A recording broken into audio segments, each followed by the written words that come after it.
Well, hello everyone, and welcome to the Power Up by PNM podcast hour in partnership with the Hispano Chamber of Commerce, featuring some of our community's favorite leaders and small business owners. So plug in your favorite device, grab a sack lunch and your favorite beverage, and join us every Tuesday at noon to meet the movers and shakers in our community that are not letting anything hold them back. We are here to inspire you to continue to grow and scale your small business venture. Don't forget to call us at 505-842-9003 for all of your PPE supply needs. And for this podcast and any and all other information about the Hispano Chamber of Commerce, visit us at www.ahcnm.org/chamber chat. We'll give you another minute if you are joining us live.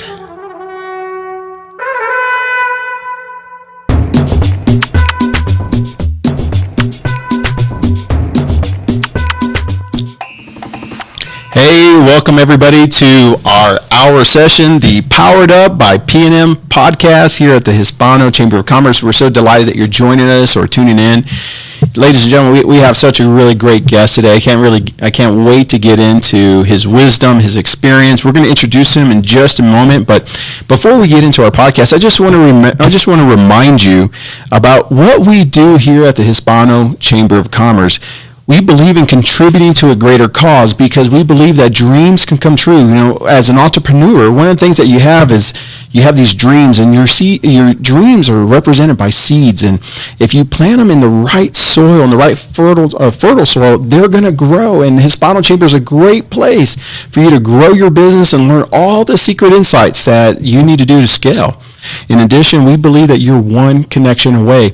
As you begin to expand your business, you're going to need connections, and the Hispano Chamber of Commerce is the greatest place in New Mexico to meet the movers and shakers. So we encourage you, if you're not a member, you should consider joining the Hispano Chamber of Commerce because we have so many wonderful things. In addition to help your business grow, don't forget about the City of Albuquerque's webinar series that happens every Monday, Wednesday, and Friday. These series are designed to help grow your business, and so find out what the city's doing and how they can help you. So stay tuned to that. You can look on our website for details. You can go to the City of Albuquerque's website for those details, and you don't want to miss those. In addition, we have a big event coming up on May the 6th. The Hispano Chamber of Commerce is hosting our annual golf tournament. Teams are selling out fast, so if you haven't signed up, make sure you do so because you're not going to miss it. Right now, we have nearly 70 to 80 teams that are eligible, and I know that more than half of them are already taken. They're going to be at the Santa Ana Golf Course, and we have the Twin Warriors Golf Course, and it's going to be a great time. Matter of fact, we're hosting a special party that same afternoon called Party on the Green. That's where all the movers and shakers, all the players are coming together so we can network, we can meet, and we can hang out in COVID-safe practices. So make sure you get your team and get it right away because we would hate for you to miss out on that opportunity. So today, during the Powered Up by PNM podcast, we have a special guest, Mr. Phil Casaus. And so we're going to really break down the story. You're going to learn who he is. He's on our board of directors, and he's on our executive committee. And one thing I love about Phil, his wisdom, his insight, and his intellect allow us at the chamber to grow because he's experienced, he's been around, he understands what it takes to be successful in business. And we are so honored to have him. Welcome, Phil. Welcome to the show today. Thank you. I appreciate you inviting me today. That's real nice of you. Yeah, we're excited to have you. I mean, you that's right. You're such a wonderful contributor to our organization, and the chamber is much better because of you. So, thank you. Yeah, you bet. So today we're gonna learn a little bit about Phil today, okay. Right? Maybe I'll learn a little bit more about myself. Yeah, these podcasts tend to bring these out. So you're the CEO of Bricon Correct. Construction. President and CEO. President and CEO of Bricon Construction. So just for our viewers who may not have heard of you, tell us a little about like who you are and what type of work you do and what kind of space. Well, let me start at least a little bit, talking a little bit about Bricon. Yeah. Because that, if you really ask me about where my passion is, aside from my family, of course, is the work that we do. You know, Bricon is a general contractor, and we focus in the manufacturing industrial space, commercial as well. We have nearly 700 employees that span over 3 states. So that's New Mexico, Arizona, and Nevada. Wow. And we do work across the country, specialized work that falls into the what we call clean space, clean room environment. Mm-hmm. So, yeah, a lot of great people working for us have worked for us for some of them as long as 25, 30 years. So, Wow, that long, huh? yeah, So how long has Brightcom been in business? 30 years. 30 years. 30 years. Yeah. Oh, congratulations. Started in 1990, doing a lot of work for semiconductor clients, and have grown since then. So mostly private clients then? Mostly private. Yeah. Yeah. We do dabble with government work, Yeah. institutional schools. Gotcha. Yeah. I've seen your signs around town. I see Brightcom. I'm like, oh, I know that guy. Yeah. You guys are located in Rio Rancho, if I'm not mistaken. Right. That's where our headquarters is at. We do have another office that we run our general contracting work out of near Jefferson and Alameda. Okay. In Chandler, Arizona. We have a very large office out there, Wow. and in Reno, Nevada. Wow. Yeah. Well, you're making New Mexico proud because it's a New Mexican-based company, correct? Correct. That's really awesome, and to see the New Mexico economy thrive. And so let me ask you this question. I'm asking all our guests this: how did COVID impact your world? Well, fortunately, we were considered, essential business. Yeah. It changed how we do business. Sure.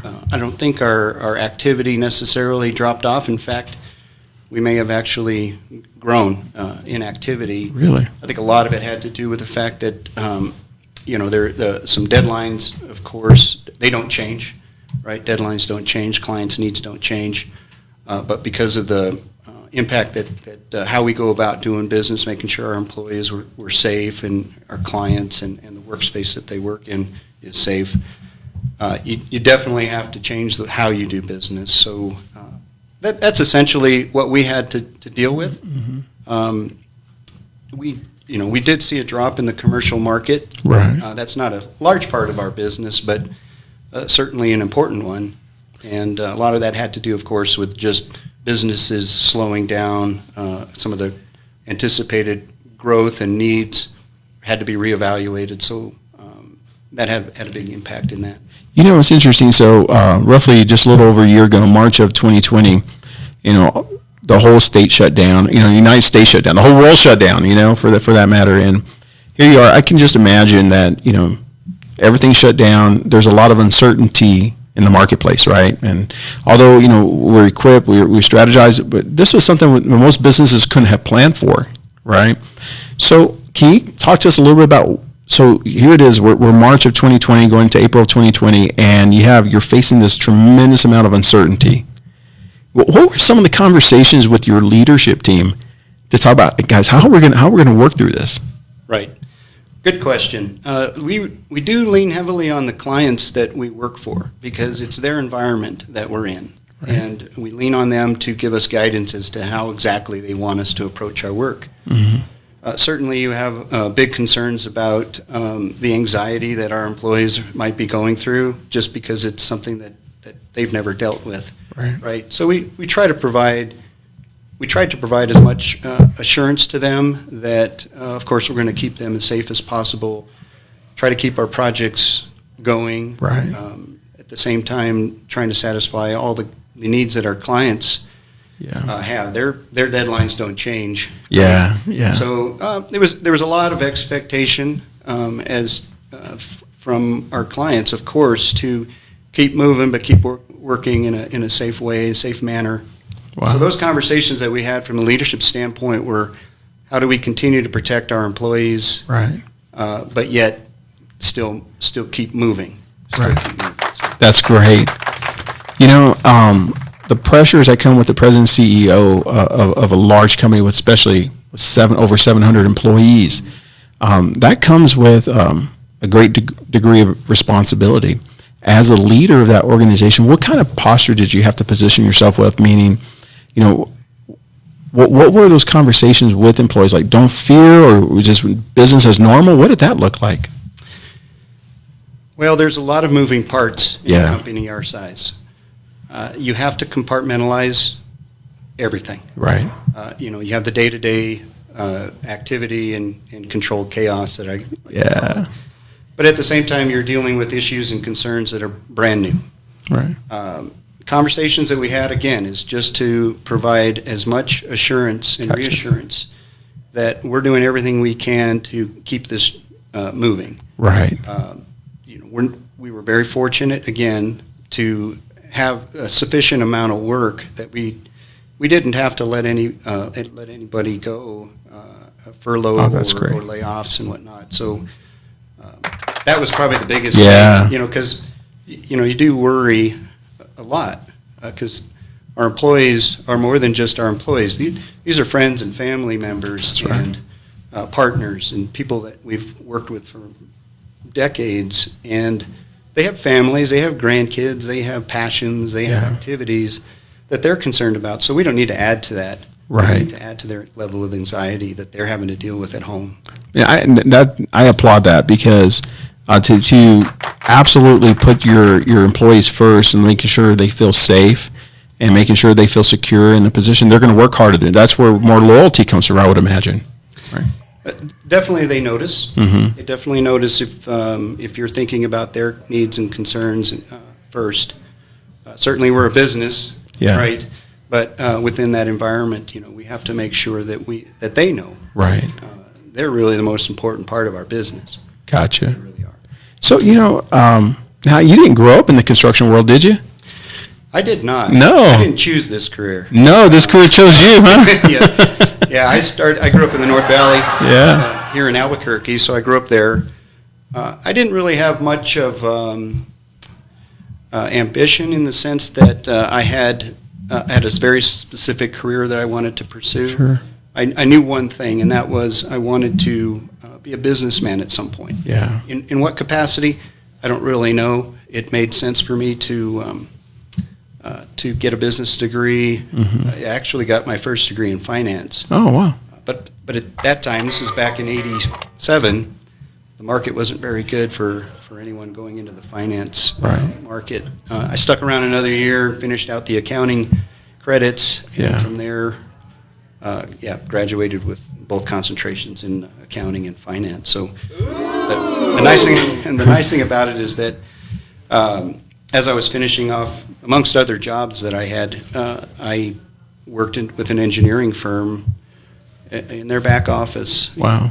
And from there, we were fortunate to move to Houston, Texas. Yeah. Followed my wife and her career with Shell Oil, and I was able to transfer. Yeah. Worked there for 6 years. They transferred me out to Phoenix to help them integrate an acquisition, and that's what took me to Phoenix. And then 4 years later, we started a family and realized, hey, we really want to raise our kids and have them grow up around family and their cousins and aunts and uncles and grandparents. That's so good. But because I was in that engineering world, construction world, that just continued on. Right. Into Brycon when I started in '97. So you started with Brycon in 1997. So let's go back to your early years when you could just University of New Mexico. I am a Lobo. Yeah, Lobo. Go Lobos. Go Lobos. And so we have a product of New Mexico. New Mexico born, New Mexico educated. As born and bred, as we talk about it, right? So born and bred in New Mexico. So let's go back to those early years when you're in an accounting firm, right? You're within the engineering firm in the accounting department, and you had this desire to be this businessman at some point in the future. What skill sets did you learn during that incubation phase that really allowed you to scale your business today? It's a good question. I think I've always taken the approach, whether I verbalize it or not, to always look maybe one or two positions above where I'm at. Right. Primarily to see what kind of skill sets that I need. Right. I would say early on it was pretty clear communication skills, leadership skills. Those will take you far, regardless of the industry that you're in. As long as you have that ability to listen, communicate, understand, and convey that information, the important parts, right? Right. Be able to have that leadership skill set to really just take control, Right. really at times, because a room full of people, oftentimes they're all staring off in different directions until somebody says, hey, this is the direction we need to take. Right. And that's the approach that I take. I think even going back into the high school years, I always felt that a leadership position was critical, having that skill set. So I took that on pretty early. So what did you do in high school? By the way, what high school did you go to here in New Mexico? I went to Valley High I School. went to Valley High School. Shout out to Valley High School. Yes. So, in terms of leadership, during high school, what were you involved in, like extracurricular activities, football, or anything like that? I think I played every sport possible. Yeah. Not good at any one of them. But when you grow up, I grew up in the North Valley. Right. Obviously, went to Alvarado Elementary, Taft Junior High, and off to Valley. You have to create your own fun, Right. your own activities. So you try to get involved as much as you can, or else you get in trouble. So you try to keep busy, as they always say. So sports was a big thing. Student government was a big thing for me back then. For one thing, it was just where my friends were at. Yeah. And a lot of these friendships I still hold today. And I appreciate that friendship that goes back that far. But, you learn from them. You learn from your friends. You learn from your anybody that's in and around you. The skill sets they have that you appreciate and want to take as part of yourself. And so that, hope that helps. No, it does. Yeah. Because part of it is there may be people watching right now who are stuck in a position, whether it's a job that they don't want to be in, or perhaps they're transitioning from employee to an entrepreneur, or they're in the early stages of entrepreneurship. And I just have found in life that rarely does life offer you a lot of mistakes. I always learned something from whatever stage I was, even if I was unhappy with it, or if I was grown or I was frustrated. I found out that it was those moments in life that actually helped me get to where I need to be in the future. So, I certainly can respect that. So you mentioned something about relationships, and I think that's really, really key. At different levels of your business require different types of relationships, right? So you got your people who you would hang out and maybe enjoy a beverage with, and hang out with the Saturday afternoon. They're just friends. But as your business started growing, how did your relationships change? But more importantly, how did you position yourself strategically to build relationships with people you needed to build them with? Well, I think it's important to be authentic, for one, Mm-hmm. because people can see through that immediately. Right. And the relationships that I have, whether they're coworkers, partners, friends, business relationships, are all authentic. Right. That's the one thing that will come out if you're not. Right. So if you don't seem sincere, if you look like you're trying to play a role, Right. if it looks theatrical, Right. It's pretty obvious. Sure. But I think if you just be yourself, be authentic, understand that there's certain behaviors in certain settings that you definitely need to be respectful of. That's important to understand too. Right. My true self comes out in different ways. Right. And in different situations. So if someone was, right now the Hispano Chamber of Commerce, I'm sure you got to meet a lot of great people here in this organization.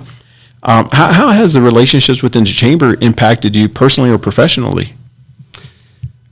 Anytime I come into a new organization, whether in a board role or a membership role, I understand that we're all human. We're Sure. all pretty simple people Yeah. for the most part. There's just some that are very talented and Yeah. skilled in things that perhaps I'm not skilled up at. And so, you lean on them, you look to them, and you try to get from them, some of that skill set and personality that you feel has really got them there. Mm-hmm. Hispano Chamber, of course, their board of directors are filled with very talented people and Yeah. people that have really worked their way up through, through the years, Right. in leadership roles, whether they've been entrepreneurs, business people, government. You look to them and appreciate their accomplishments and understand that they're there for a reason. Right. They have done things well. Right.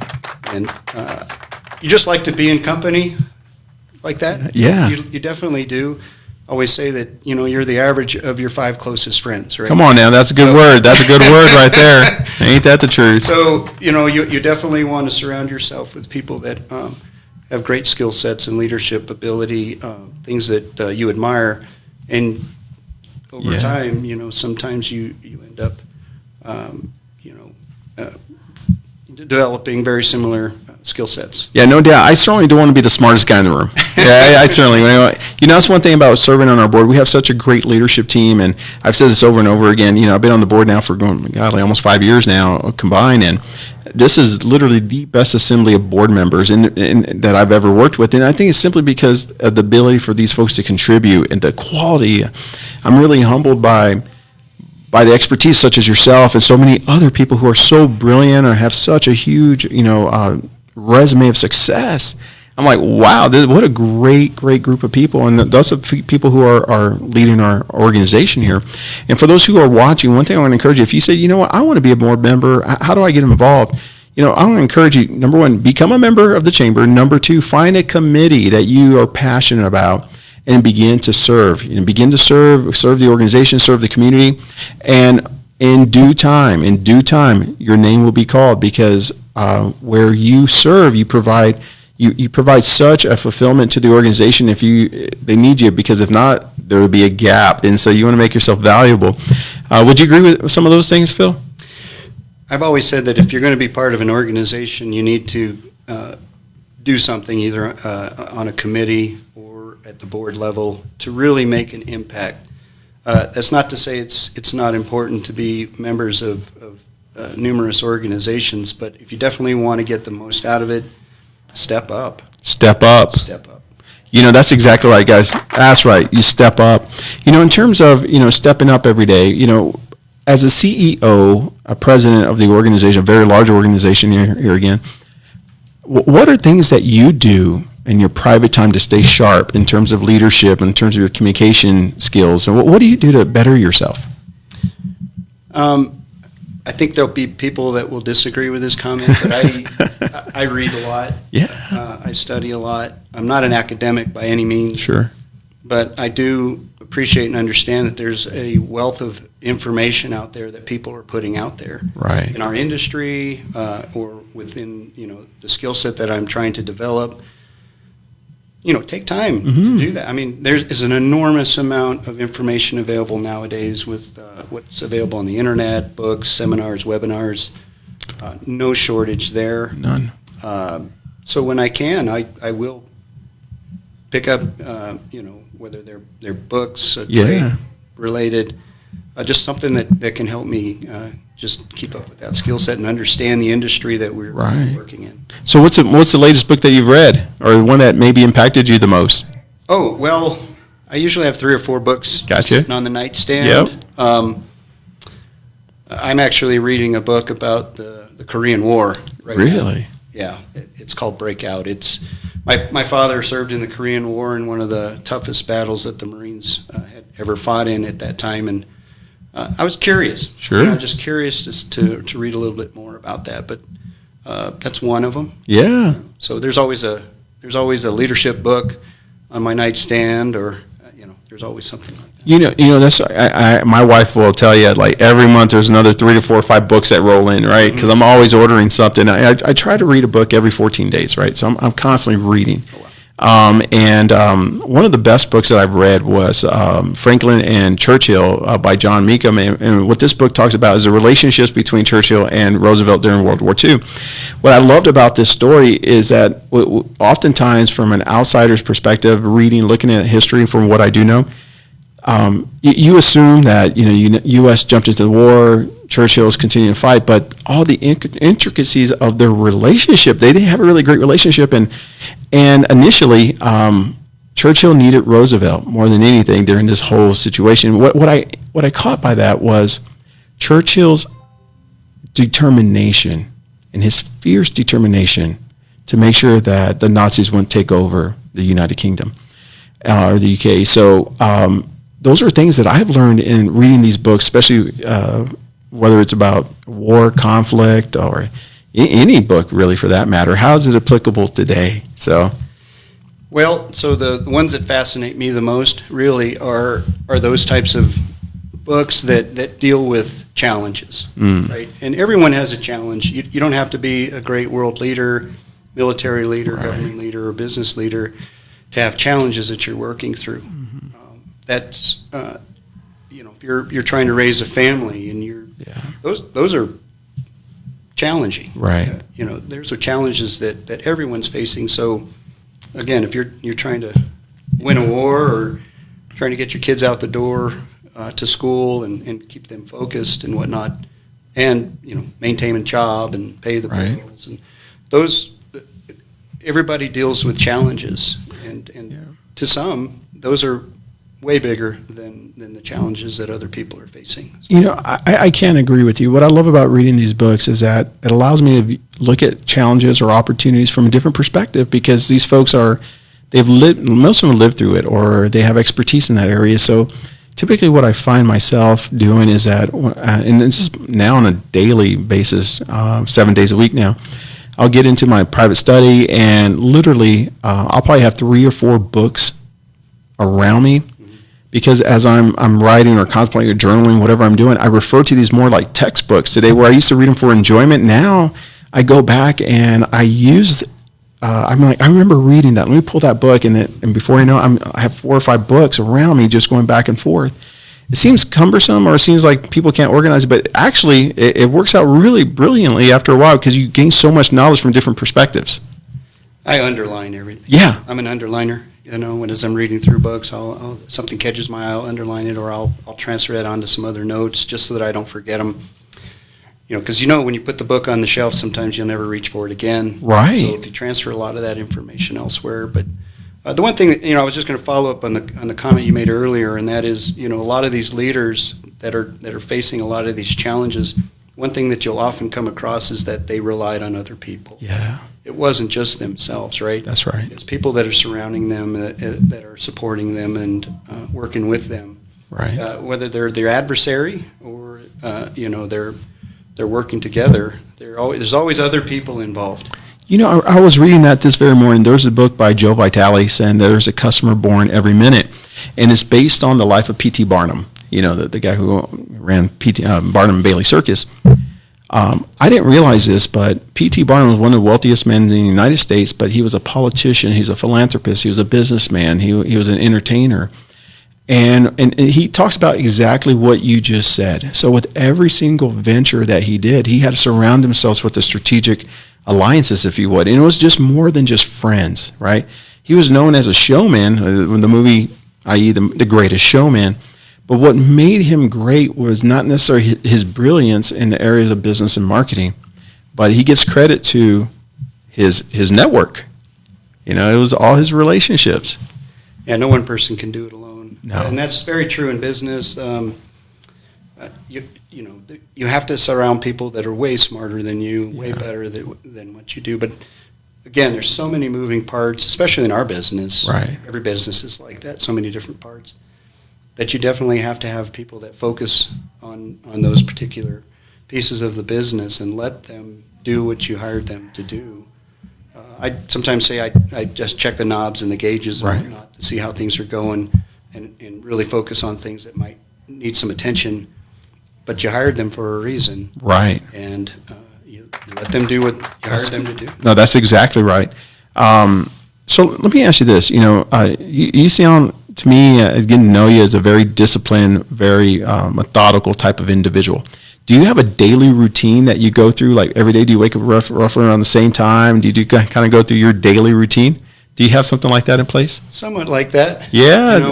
I wasn't really an early riser years ago, but I've learned that over time, that's the time I spend with my wife in the morning before I head off to work.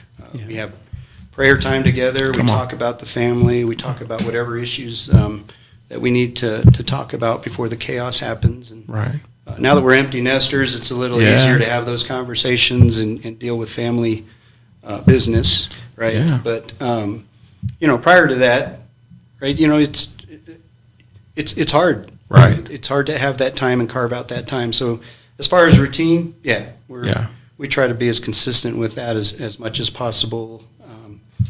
And that just kind of gets your day started. Right. I am fairly organized. Sure. As accountant, CPA by trade, and so in some ways you have to be that way. Right. But I'm also a realist too, in the fact that you can't have so much structure in the business that we're in. You have to be flexible. What's really powerful about what you said was, I look at my life and I deal with organized chaos.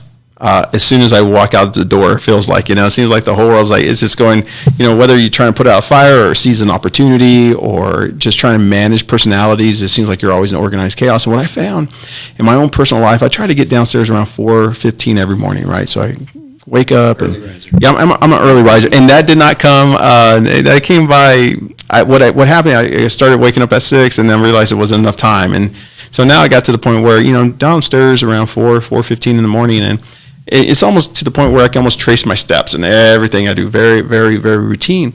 But it's that routine that keeps me grounded. And you're exactly right. Ruthie, my wife, and I, we spend time in the morning right while we're getting dressed, while we're talking about, this is what's going on with the kiddos. This is what, we have this appointment, we have that appointment. But it also lets me connect with her to let her know that I still love her, that I'm thinking about her. Because as soon as I walk out the door, you're a warrior, man. You're trying to expand and the empire, if you would, right? So. And that's not to say my mind doesn't drift sometimes. When you start thinking about the day, but yeah. Some level of routine, even managing the business. From A to Z, there's certain things you look at on a regular basis, and I know in business sometimes meetings aren't the most popular thing. Yeah. But got to have them. I agree with you. I'm really intrigued by this because we have so many different wonderful people who've come on the show. Some people are sales folks, which I love, and I'm into sales, and some people are accountants, and we have everyone on the board, right? It's amazing. But very few people run an organization with over 700 people, right? And as a CEO of this organization, what are some of the things where you're like, what, my goal today is like, I take that back. Let me rephrase this question. How did your responsibility shift when you maybe were a manager, then you became, some type of executive, and then, the CEO and president? Like, what type of scope of responsibility change which required you to almost change personally, because you couldn't be the same person as a manager as you could the CEO, I would imagine. It's similar. Yeah. It's similar in some ways. I think what the outside world, that level of expectation changes, certainly, as you're representing the company at a much higher level. But the day-to-day routines, fortunately for me, as I've worked through the company in different roles, the responsibilities obviously are, there's more responsibility added to it. Like I said earlier, you have to compartmentalize a lot of what you do. Your added responsibility, of course, as you move through the company gets put on your plate. So you just maintain that. Yeah. You don't let yourself get overwhelmed by all the moving parts. Just focus on compartmentalize them. Understand that they're self-running machines. You have great people in place doing what you hired them to do, and that they're very skilled at. And then check in on a regular basis. But my management style really hasn't changed, gotcha. I don't think, unless somebody disagrees with that. It really hasn't changed drastically over the years. Again, I respect everything that our guys are doing out there and try to understand the challenges that they're facing. Right. Some things just are a well-oiled machine, and some issues you have to deal with on a daily basis. Just don't get overwhelmed with the details. You always have to think past all of that, right? Because you certainly have to make short-term decisions so that you can actually have time to make long-term plans. Come on now. So that's how you have to handle that. Yeah, that's good. That's a lot of wisdom right there. So I'm going to throw a curveball question at you, and hopefully I'm not reaching here. So if Brycon went away, and you had to start from scratch, and let's assume you didn't have $1 to your name, and like you push the reset button, and you're literally starting from scratch, but the only thing you had left was the knowledge and experience that you had, prior to building this really great company. So now, we're ground zero, and you got to start all over. What are some of the very first things that you would do to rebuild your business? I wouldn't try to do it myself. Come on now. I would certainly just try to team up first. Yeah. Team up with somebody who already has something that you can work with. Right. And I don't even pretend to think that I can do all this by myself. Right. So find a group that you can work with, right? Mm-hmm. We all have our own personalities, and so does an organization. Right. Right. So a good fit is the most important part of it. I don't worry about whether or not I can actually do things and make change and help where I can. Right. That's the easy part. Right. Yeah. That's the easy part. Well, you said something right. Teaming up. So perhaps there's business owners out there who are trying to figure out how to launch their business, and Phil just dropped some huge nugget wisdom, and that's to figure out how can you begin to position yourself to team up with other folks, because there's no sense in doing it for yourself, right? There's power in numbers, and I think that's completely brilliant. Identifying those people who are saying, how can we help grow this, and figure out where you play a role in that, and go to work, I would imagine. Yeah, and we've, when I say we, I'm talking about, Brycon and the management team and the culture that we've built over the years. We are not growth focused, really. There's something to say that it's very important to have a good, quality, solid business. And if you're worrying about growth, you overlook a lot of things that are very important that need to be strengthened and solidified. I often reference, that fast-growing tree. Right. Doesn't hold up very well. Right? It's the ones that take forever to grow. Yeah. That, they're solid. They really are solid. So we really don't focus too much on volume and trying to get, just every job that's out there. Right. We want to make sure that it's a good quality job that we can do, provide our skill set to be very proud of that project, not overextend ourselves. And that's, so if you're looking for wisdom. Yeah, I love it. To anyone who is really either starting a business or has something really going well, don't look too much to overextending yourself too soon. Really take that time to solidify everything, because if that backbone is there, right, that infrastructure, so that good. backbone, and you've set yourself up to handle what I call a bandwidth with the company, that if you do grow, it's not painful, right? And if you do have to shrink, it's not too painful. That is so good. That's what you focus on. That is so good. That is so good. I think that's so hard to do, because people, they feel like, especially when you're launching a business, you need money now, or you need to pay bills, or you need to pay employees. But if you built the business and it's rooted properly, it's going to produce fruit. It's going to produce fruit. So let's turn our attention to the chamber. So how long have you been part of the chamber? I guess I'm going on 3 years. 3 years. Yeah, that's awesome. What attracted you to our organization? The chamber has always been out there. It's something I've always known about. I've known a lot of business leaders that have been a part of it, been on the board, had some key positions within the chamber. But I've been, focused elsewhere. Right. Now that I've had an opportunity to get more involved in the community, that was one of the organizations that I just had to be a part of. Right. Just had to be a part of. That's so good. So so here you are. You're running this large company. I'm sure there's a lot. A man like you probably don't have a ton of time, so you have to use your time very strategically, I would imagine. In terms of the value that the chamber has brought to you, can you talk about that for those folks who are saying, I want to get involved, but I don't have the time. But here you go. You have yourself, you have myself. We have so many people like Joe Trimble, Aaron Gondara, and 38 other board members who donate their and volunteer their time. What would you tell our listeners why it's important to donate, to volunteer, and contribute your time to an organization like this? Well, if something really matters to you, you'll find the time. Right? Discipline far outweighs luck. Right. Really. And so if you just discipline yourself to say, look, I am going to carve out time. Right. One way, shape, or another, I'm going to I'm going to make it happen. I'm going to be a part of a committee. It won't happen if you're just paying your dues and expect something to come your way. Right. I know there's a lot that the chamber offers, and the chamber's out there willing to help whoever comes forth. Right. But you have to come forth. Yeah, no, that's so good. One thing I look at the chamber, and as I, even as a board member, when I first got on the board, I didn't realize what the chamber did in its entirety. We do a ton in our community, and sometimes it can be somewhat overwhelming because there's so many different programs, so many different classes, and so sometimes it feels like, man, how do I bite this? How do I eat this elephant? Well, we all know it's one bite at a time.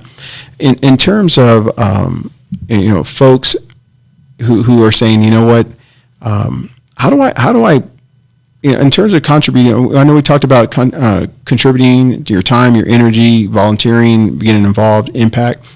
But in terms of, if you were to give someone some specific advice on how to leverage the chamber very specifically to help grow your business or help expand, or sometimes it doesn't have to deal with growth or expanse, but sometimes it talks about like, how do I root myself, if you would, what you talked about, being very service-centric, Any advice you would give our listeners on how to leverage the chamber to help grow the enterprise? The services that are out there for the money are incredible. Again, I mentioned earlier that you can't do everything by yourself. You really have to lean on people relationships, business relationships, friendships, even family members and whatnot. That's how most people start their business. Right. It's a networking, right? At some point in time, you have to understand what networks are out there that are actually impactful. Right. There's a lot of networks that serve very specific purposes, but some are more impactful. Mm-hmm. Right? With the chamber, it's one of many. Right. It's one of many organizations out there or tools in your tool belt that you can use to try to grow your business. Right. But it is connections, it's networking, and just take as many opportunities to utilize all that they have available to you. It's there for the taking. Yeah, one thing I look at the chamber in terms of, when I'm talking to people about my business, I'm talking about what I call the 3 Ps. And what I tell people is, you got to really have a passion and purpose behind what you're doing, your passion, purpose, and you got to apply a process, right? But you usually stand on a platform, right? So if you have, your purpose, your process, and your platform, you can really grow your business. And so I can't do anything about your purpose and passion. That's all you. The process, I tell people we can share in, because you take your process on how to grow and expand your business, but also there's things here at the chamber that people can, that our organization contribute to that process to make it better. But one thing I love about the chamber is that we're a platform. We're a platform where people can come and say, hey, I'm here. This is what I do. This is how I can help people. And this is why I'm so passionate about the chamber, because it's a platform that serves a diverse group of people throughout the entire New Mexico, and if I would say probably the state, the country, and even parts of the world. And so our organization is such a great platform for a person to come in and figure out, like, where's my space in this? And when you pick up your megaphone and start telling people about it, it's a great place to attract people to your message. And I think that's super important. So. Right. I agree. So let's talk about some of the things that you're passionate about. So, I know you're very passionate. It sounds like you're passionate about, your business, your family, the community. What are your deep-seated passions? Pretty much nailed it right there. That's enough to keep me busy. Yeah. I did mention earlier, of course, we're empty nesters now, Mm-hmm. and so that frees up a little bit more time to just travel. Of course, COVID put a damper on that. Yeah. But, again, with just focusing on the family, making sure that they have everything that they need to do what they want to do to pursue their passions. Right. Same with our employees. Same with the company. Do all that you can, really, because work is just one element of what they do. It's one element of their life and their lifestyle, and to understand that they all have passions as well. Right. We just want to make a great environment. I just have to make sure the environment is such that people can thrive in it. Come on now. That's what I'm talking about, man. I agree with that 100%. Create somewhere where people can thrive and grow and be nurtured. When you think about your family, I know as an entrepreneur and businessman myself, you have a ton of responsibilities, right? And for me, just like you, ton. But how do you go about making time for your wife? And for me, I have small children. I have a 13-year-old and a 10-year-old, so we're still at that.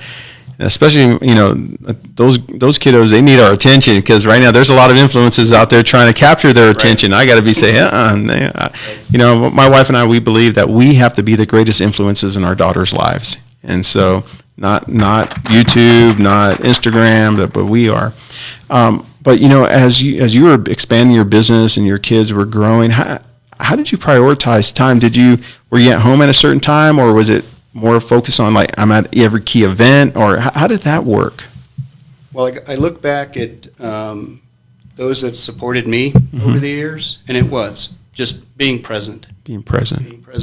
And the things that were passionate to me back, as I was growing up, knowing that family was there, supporting me as much as they possibly could. Right. When they could. I appreciated all of that, and understand that same with our kids. We're all in a different season in life, right? So, as our kids were young, very young, just getting started in school, your challenges are different, and your interactions are different with your spouse and the kids, and time and work and other interests. So you definitely have to prioritize all of that. Understanding in our situation, we're very faith-based family. Yeah. And we still are, as much as possible. So focusing on that first, a lot of that gets taken care of if you know that you're at least a faith-focused family. Come on now. And then again, as you move into the next season, as these kids get older, and then they have their high school challenges and whatnot, and now they're at to the point where they're looking at careers. You always support their passion as long as it's a good passion. Right. Whatever you can to support them with the things that they're interested in. They're not going to be like me. They're not going to be a blend of my wife and myself. They're going to be their own person. And just being there, being present, knowing that I want them to know that we're always there to support them as That's much so as we good. can. That's so good, because it's so important to let your family know that, hey, I am here for you, I am present, and I'm ready to deploy any resource that I need to help you. But at the same time, Daddy needs to go to work, and I got to continue to. Well, I've always believed in, of course, you don't want to enable too much. Right. Because if you do, then it makes it very difficult for them to make choices on their own. That's right. And so you can't enable them too much. You got to give them a lot of rope, I guess. Yeah, so they can learn them lessons they have to learn. As we come to the close, you mentioned and alluded to something that's super important to me personally, kind of, and then you mentioned faith-based, right? My wife and I are certainly people of faith, hands down. Unapologetically too, we have our faith in what we believe. But how did faith make an impact throughout your career? And I'm not maybe it's faith in your Lord, faith in maybe your cause, faith in who you are. A person of faith is a person of faith in every area, if you would. How did faith play out for you? How did it work for you as you begin to grow your business and grow your family? It all boils down to anxiety. Yeah. Right? If you think that the whole world is your responsibility and that it's entirely up to you, you're going to live a very anxious life. And, so being faith-based, of course, you understand you're not alone. You are not alone. That is so good. Just this morning I was reading about faith, and the reason it was a really interesting dynamic how I was reading about it, and it talked about faith being like an employee. And if I would imagine if faith was a person, it'd be an employee. And basically what this text was talking about is that you need to deploy your faith so it can go out and do its job and bring into fruition that which you're pursuing. And it was just ironic. I read that this very morning, and I started asking myself, how's my faith working to grow my business? How's my faith working to grow and stabilize and nurture and love on my family? my own personal goals, whether it's, I've lost 64 pounds this year, so I've been working hard on that. So, I'm excited about that. So to that faith to live a healthier, stronger life. And so I think that we don't talk about faith. We talk about strategy. We talk about, network. We talk about relationships, but oftentimes we live out this huge component around faith. So I applaud you for bringing it up, because it's something near and dear to my heart that we certainly don't talk enough. So in our final thoughts, if you were talking to one of our chamber members and you're saying, hey, listen, right now we're in the process of, during COVID, reset, where is that? Reset, recover, and rebound. And people are trying to figure out how to move forward. What advice would you give them to keep the faith and to continue what they set out to do? What kind of advice would you give to our members?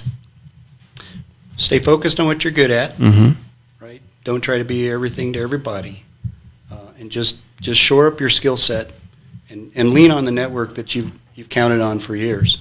Yeah. And you have to get through this storm. Yeah. We're getting through this storm. Don't change your direction. Always do what you planned on doing at the beginning. Keep that strategy going. That's so good, Phil. It's such an honor to have you on the show today. I'm so happy, and it's awesome getting to know you and learn your ideas and learn your wisdom. Thank you so much, ladies and gentlemen. Phil Casaus, CEO, President of Bricon Construction, one of the largest construction firms throughout the state. And so we're so excited that he serves on our board and he serves our community well. That's the kind of leadership that we have here at the Chamber, people like Phil and so many great others. So I want to let you know that, as we are growing in New Mexico, I want to let you know that you have a place, you have a purpose to make an impact in New Mexico, because New Mexico needs you more than ever. It's going to take leadership, and unfortunately, we can't wait on anybody else. You are the leader that's going to help take New Mexico to the next level. So I encourage you to get involved. One of the greatest things that we tell ourselves, what we call negative self-talk, is that my voice is not important, my work is not important. I just want to let you know and encourage you that is a complete lie. Your voice matters, your impact matters, and you, my friend, could be the person holding the keys to help expand and grow New Mexico to its greater days. So I encourage you to continue with your faith and believe in a brighter day, because New Mexico needs you. I encourage you, get involved in the Chamber. We have so many wonderful things here. Your voice counts here, and so get involved. Come out to the golf tournament on May 6th. I'd love to shake your hand. Phil would love to shake your hand. We're all going to be there, and the rest of our board and the rest of our membership are going to be there. So we encourage you to come out and visit with us. Ladies and gentlemen, it's been a pleasure to be with you on this Powered Up by PNM podcast. We look forward to seeing you next week with Joe Trimble and Brian Chavez with Intel. They're going to be joining us next week. You guys have a great day.